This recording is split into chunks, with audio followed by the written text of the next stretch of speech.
Welcome back everyone. As you can see, we have finally finished the loft in the cottage. And actually by that I should say James has finished the loft in the cottage because quite frankly, and I have to be honest here, he did literally most of the work. So thank you, James. The loft in the cottage is now finished. So as you can see in the background, we did install some fairy lights, and I hope you can see it even though I am recording this in daylight at the moment and it is rather hot up here, so I'm trying to keep it short. I have the fan on in the background that works, and we have our little what do you call this, windowsill. The windowsill here, which goes from side to side, and at the moment we have a camping mattress here and just a blankie and a couple of pillows. So I don't think we will be spending a lot of time over here in summer, because it's summer at the moment and it is rather hot and humid up here. I think outside we might have 30 or 32 degrees, so up here, yeah, it's rather hot. So let's keep this little cozy loft up here for the winter. But in this video we can finally reveal that we have finished it and the last couple of steps that James did to make it all happen. So let's begin. Right, so the next job is a bit of a funny one. Anyone with a keen eye for these things may have noticed that this window frame, or the reveal, is too narrow.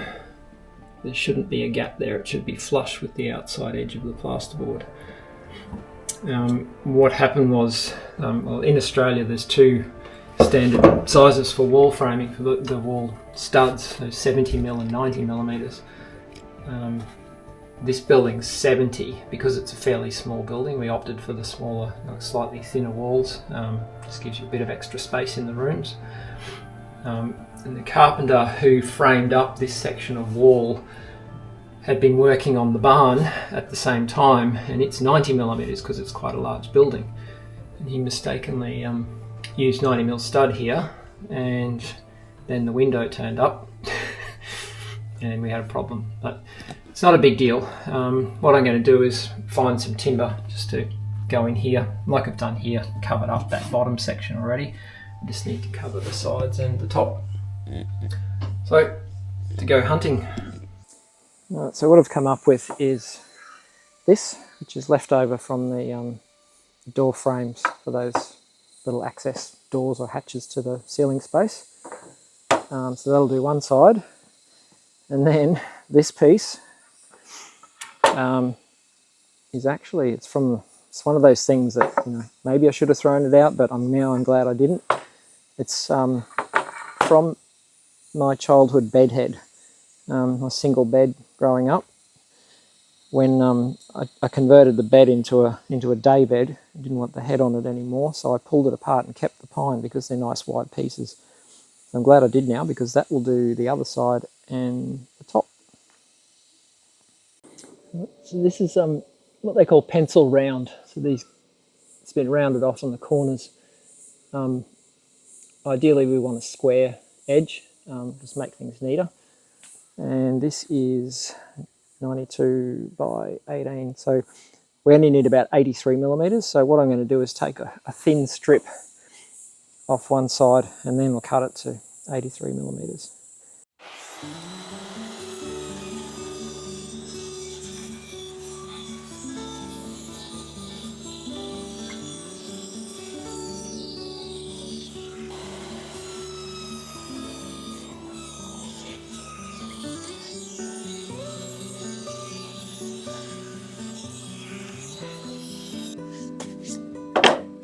Going to give them a quick sand. So they've got varnish on them, so the paint in theory won't adhere quite as well. I've actually decided to use this piece for the top, and these for the sides, because symmetrical then. And we need to put the top piece up first, and I'm going to put some primer on these. So while I'm cutting that, putting it up, primer on this can dry. Just pre-priming this means we don't have to cut in that edge against the window, which saves a bit of heartache. Well, for this coat anyway. The two top coats will have to be cut in.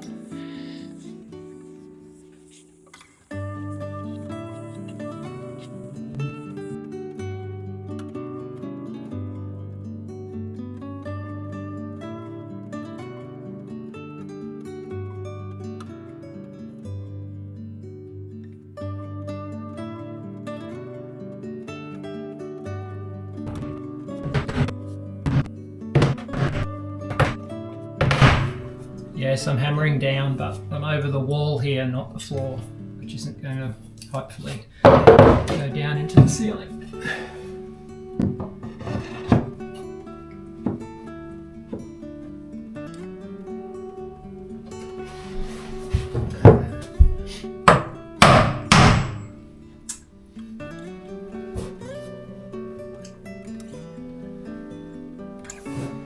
There's no support in there. This gap, so when I nail, I'm going to tend to pop the window frame apart. So I'm going to go and get some wedges to pack in there. This is the strip that came off this piece of timber. It's perfect with another.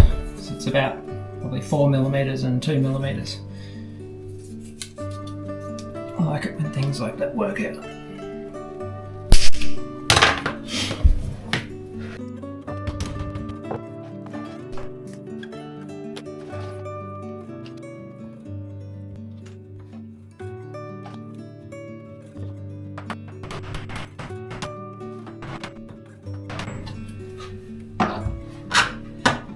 Being a bit paranoid about bending the window frame.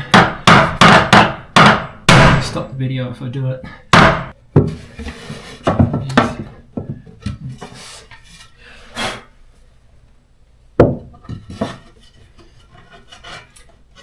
Cut them about 0.5mm difference. The right hand side is just slightly bigger.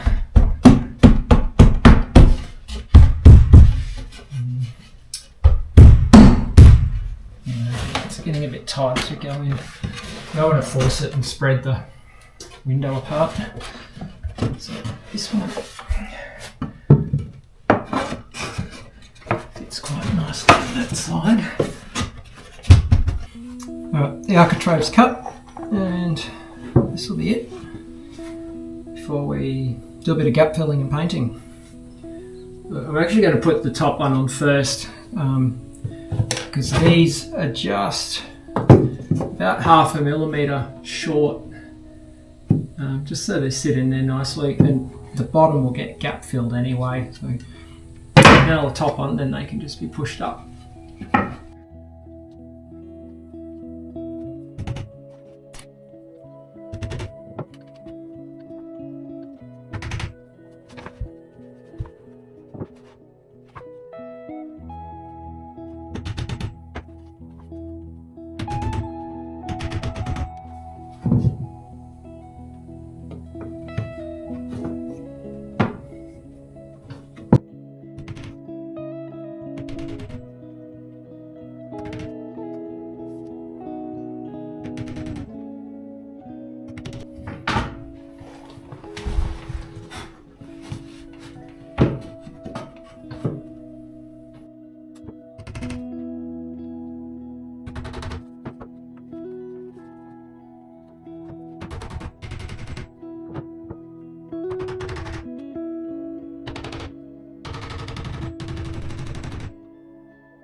I like the look of that, starting to go on an angle, and then they blow out through here. Never ceases to amaze me why a nail would start bending inside the timber. I just unfathomable. Right, that's done. So now it's just gap filling and filling a lot of nail holes. Maybe the fairies will do some of that for me this afternoon while I'm out riding my bicycle. Could be lucky.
Alright, so as you can see, the painting's done, skirting's on. Skirting does need one more coat of paint, but you can't really tell that probably through the camera. So the next job is to install the fan. There it is there. It's cool it's 200 millimeters. We couldn't get anything locally that was small enough to fit in the gap up there. So we bought that from a large online website that sells lots of things. It's actually quite impressive, a lot better than I expected. So what we have to do in the ceiling space at the moment, we've had a power point put in there that it'll plug into because it just runs off USB-C with a power pack. And there's the switch, the bottom switch for it's there. The electricians put that in. And because this is just a plug-in, it's I can do it. So I have to try to get the cable through there and out that hole there. And I stupidly didn't put a draw wire in before I did the sheeting, so I thought I'd be able to just poke it through with my arm or something, but there's no way my arm fits in there. Even without the insulation, it wouldn't fit there. So I'm going to try using this. It's just a plastic strip. Nerdy details, but it's a sheet flooring jointing strip. Really handy for poking cables down narrow crevices. Let's give it a go. So I've taped the draw wire to this plastic joining strip because the strip itself won't fit in along the wall and then around the corner to come out through the hole. So we'll get that through the hole, and then I'm going to use a cable tie, poke that through, and just hopefully loop that around the end and pull it out the hole like that. Right.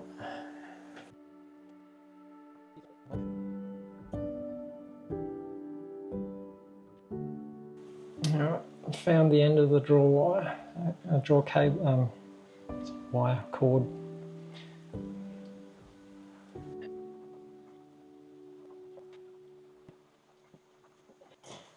It's not really working out for me.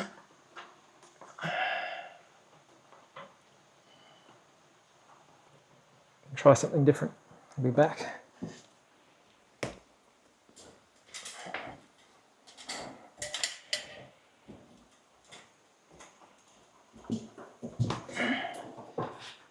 Tweezers.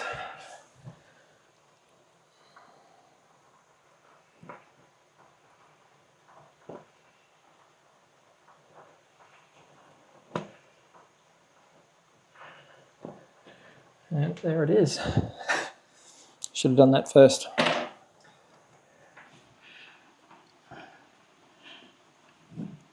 So just pull that through a bit. And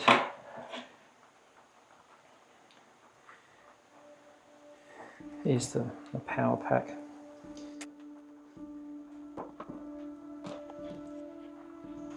So I need to pull this back now just to get the tape off.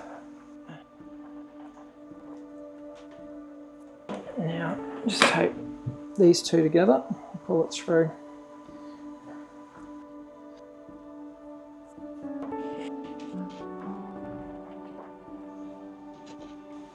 So we're at the bit where this needs to, the plug, this USB-C plug needs to get around the corner. It's catching a bit, of course. Just push it out from the corner, hopefully come through. Not using them, they're a bit sharp.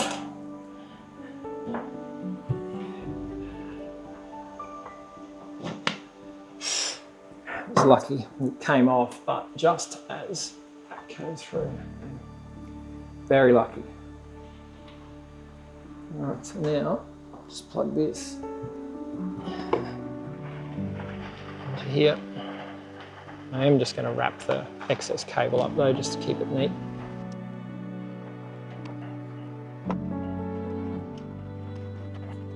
There it is. So now it should be a simple case of just mounting the fan. Right, so there's a base plate that goes on first. If you remember back to the part one, there's a piece of plywood in behind there for this to mount to screw into, because the plasterboard wouldn't be strong enough.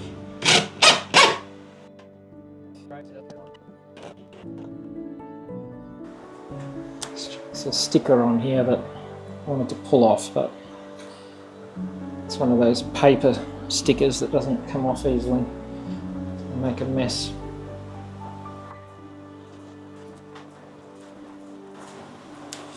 Sorry about the background noise, it's raining really hard outside. It just hasn't stopped lately. Been very wet early summer here. I'll have to clean that up a bit later with some methylated spirits, I think. It just goes in there, and then there's a latch that pushes down to lock it into place. That's it.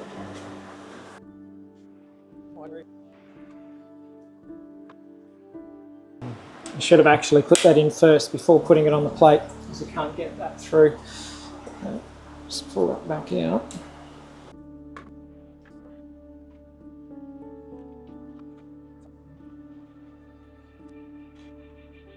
I've pulled a bit too much through that little, I don't know what they're actually for. That needs to be inside. So.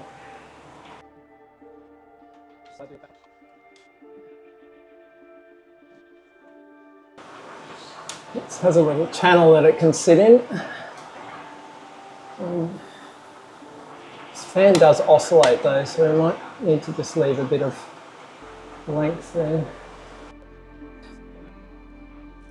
So it has a little remote control. The best feature is that. So power on and on.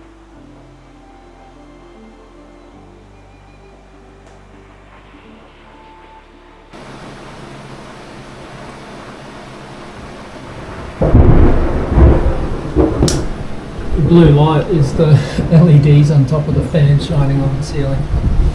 And that gone off. So they turn off after it's been on for a little while. No, it's good. In my stash of recycled pallets, I found a piece that's a good size to make those the doors, the little trap doors or manhole covers out into the ceiling space.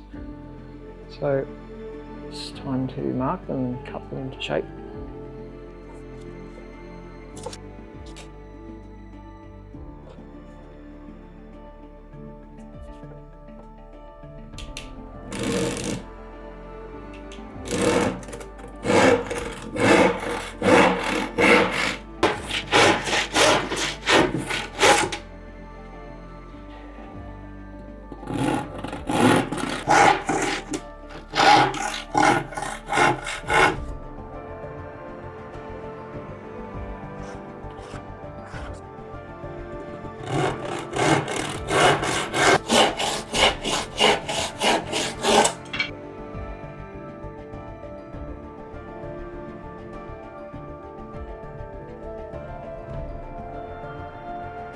And yes, so this is pretty much where our recording of the how-to steps ends. It was getting close to Christmas and work was getting busy, or was still busy, and James's family was coming over for Christmas. So I guess the last couple of steps where James was painting the doors and basically installing them are unfortunately missing. But you should have seen most in those 3 videos on what we did to the loft up here. So I really hope you guys enjoyed our little project and you learned something or not. Well, you know. Yeah, so let's see what we might do in the future. I don't think we have too many projects like that coming up anymore. We should have probably had a YouTube channel years and years and years ago when we started building the barn and building the cottage. But I don't know, that idea never came to me, and now, unfortunately, it's too late. Well, thank you so much for following our journey, our project journey for the cottage loft. I hope you enjoyed it, and we hope to see you in the next video. Have the most wonderful Sunday, and we will see you soon.